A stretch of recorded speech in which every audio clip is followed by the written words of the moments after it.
This team set out in search of an alien planet to colonize, but unknowingly ended up on Earth 4 billion years ago. A deadly virus spread, destroying plant life, devastating forests and vegetation globally. This led to atmospheric changes and a drastic drop in oxygen levels. Moreover, food grown from plants infected by the virus is causing autoimmune diseases in humans. In the face of this apocalyptic scenario, humanity's best hope lies in the Gemini project, developed by Dr. Stephen Ross. It is based on two unique extraterrestrial artifacts, a peculiar sphere and a warp drive, both dating back 4 billion years. These objects arrived on Earth even before the emergence of life and were discovered by archaeologists. The warp drive, as explained by Stephen, can fold space, facilitating the exploration of distant solar systems. The sphere, in turn, is a terraforming machine responsible for creating life and suitable environments for survival. Stephen reveals that the sphere was responsible for creating life on Earth 4 billion years ago. Although the origin of this extraterrestrial intelligence is unknown, the team can now replicate the process on another planet. Humans have managed to recreate and use these devices, and using the warp drive, they have sent probes to other solar systems, finding an ideal planet for terraforming and human colonization. The team of scientists led by Peter, Leona, and David Kurtz, along with a military unit led by Major Ryan, will embark on this crucial mission before the rest of humanity faces extinction. While Stephen and his team prepare to depart, his girlfriend Amy tries to stop him. However, the rocket has already been launched by the time she arrives. As they prepare to enter the wormhole formed by the warp drive, Peter and David speculate about the origin of the objects, and strange patterns and cracks appear on the sphere. The crew initiates the warp drive, but a critical error is reported by the onboard computer, causing everyone to lose consciousness. The ship travels all the way through the wormhole, and at the end of the journey, the crew members awaken in front of a blue planet. After examining star maps, they conclude that they did not reach the desired solar system and are completely lost. Stephen loses his composure with Peter, who was responsible for the coordinates, and despite Peter's insistence that he did everything correctly, Stephen temporarily relieves him of his duties. For Stephen, traveling to the wrong location in the universe makes the mission a failure, condemning everyone on Earth. Sitting in his room, Stephen recalls moments with Amy, remembering a romantic conversation where he compared them to entangled quantum particles in space and time. He also recalls an experience with the sphere, where he encountered an inexplicable being. Sometime later, the military explains that when they traversed the wormhole, they entered an unknown fourth dimension, traveled and returned to three-dimensional space at an unknown point in the universe, and unless they determine their location, return will be impossible.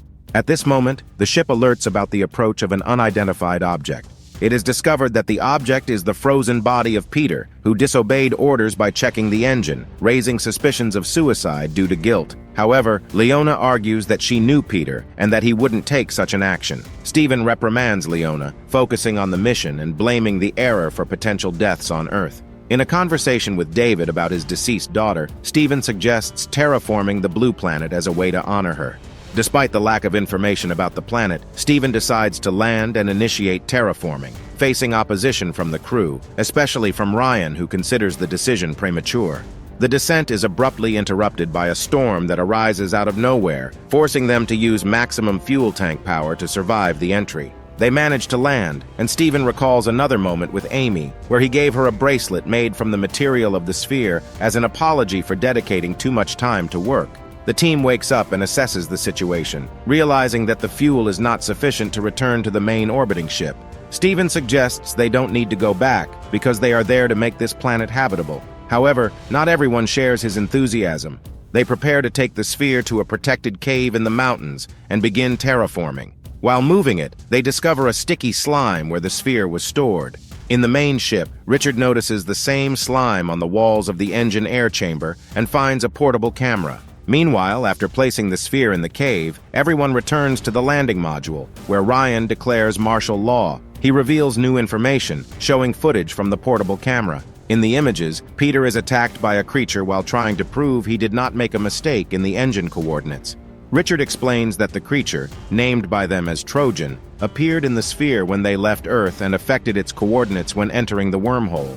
Leona warns about the presence of the creature, but Richard says it descended to the planet with them, hiding in the sphere. David reveals that the sphere is terraforming, but not as programmed. Steven proposes adjusting the programming, but Ryan revokes his authority, showing footage of Steven encountering an inexplicable being on Earth, which he had not shared before. Ryan accuses Steven of lack of honesty, claiming that it cost Peter's life. Steven, ignoring the orders, decides to go to the sphere and adjust its settings, trying to convince David to join him, arguing that the entire Earth will die like his daughter if nothing is done. Steven and David reach the sphere and discover that it is creating an alien life form. When Steven tries to adjust the settings, David notices the approach of the hostile creature and warns Steven, who refuses to leave before finalizing the adjustments to the sphere. This forces David to fire a warning shot. Unsuccessful, David shoots directly at the sphere, causing tension between the two, where Steven points his gun at him. However, Trojan approaches, forcing them to flee back to the landing module. There, Steven warns David that if he threatens the mission again, he will shoot him. At that moment, Ryan arrives and reprimands Steven for his disobedience, resulting in a confrontation. But an alert sounds, indicating that the ship's hull has been damaged. Leona wakes up to the alarm, finding the creature's slime spread around. With the help of a sacrificing soldier, she manages to escape from the creature. In the control room, they realize that Trojan is very intelligent, penetrating the ship through the weakest part of the steel. To neutralize it, they plan to lure Trojan out using Steven as bait and placing him in front of the spaceship's thrusters to be fried. Leona is assigned the task of opening the air chambers to allow Trojan to exit, but when trying to activate the landing module's engines, they do not work. This forces Leona to keep the creature occupied. When the engines are finally activated, she is the only one in front of them and ends up getting hit. Meanwhile, Trojan pursues Steven and David, but they manage to close the door in time, cutting off a part of the creature. In this tense moment, Steven recalls a conversation with Amy, where she tries to stop him from going on the mission, claiming that she is pregnant and about to develop a vaccine for a virus on Earth.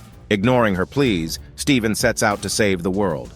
A few minutes later, they perform tests on the creature's part, revealing that Trojan is a biological robot created by the sphere. Furthermore, it is discovered that the bacteria in the wound caused by the creature on David reveal the key to a vaccine against the virus on Earth. After conducting a test on the biological robot, triggering a strange electrical effect, Steven realizes that the creature chasing them is the same one he had encountered earlier. At this moment, Ryan arrives and informs Steven that he is under arrest, arguing that Steven's only desire is to be the savior of the world, regardless of how many lives will be lost in the process. David agrees with Ryan, and Steven recalls a similar conversation with Amy, where she said the same thing. He requests Richard to adjust the star maps around them, tracking their movement over 4 billion years, revealing their solar system. Steven realizes that the fourth dimension they moved through was time, not a spatial dimension. Surprisingly, they are still on Earth, but only 4 billion years ago. This deduction is possible because the piece of the sphere that flew when David shot is the same piece Steven used to create the bracelet for Amy. Meanwhile, David is severely infected, and Steven records a message for Amy on the bracelet, revealed only when in contact with water. The message contains a sphere code that will enable communication through time between the couple. However, Ryan plans to put bombs in the cave where the sphere is to eliminate the creature. Steven convinces him that the best strategy is to lure the creature to the spaceship and confront it there. At this moment, David, now infected and very ill, appears and starts shooting at them, arguing that by killing them and destroying the sphere now, humanity will not arise and his daughter will be spared from suffering. After a conflict, Steven hits David and then activates the bomb timer and launches a flare to attract Trojan. However, Steven finds himself cornered by the creature, and although he manages to escape, he is again attacked by David, who ends up falling victim to the alien. Taking advantage of the situation, Steven leaves the ship before the bombs explode, ultimately destroying Trojan. With a limited oxygen supply, Steven heads to the cave, hoping that Amy received his message and will contact him. As expected by Steven, Amy finds the bracelet in the rain and receives the message. She goes to the cave, executes the code, and the two meet. Without wasting much time, Steven provides details about the bacteria needed to create a vaccine and save planet Earth. He also apologizes for not coming back earlier and expresses his sincere love, sealing the moment with a passionate kiss through time, while David faints due to lack of oxygen. In the final scene, now in the present, Amy's vaccine is successful, bringing back flowers and the planet's vegetation. She pushes the baby carriage with their child, who will now have a full and healthy life. Thank you for watching, and if you enjoyed the video, please give it a thumbs up and subscribe to the channel, enabling notifications to receive more videos. Additionally, leave in the comments the name of the movie you would like us to recap for you, and remember, until next time.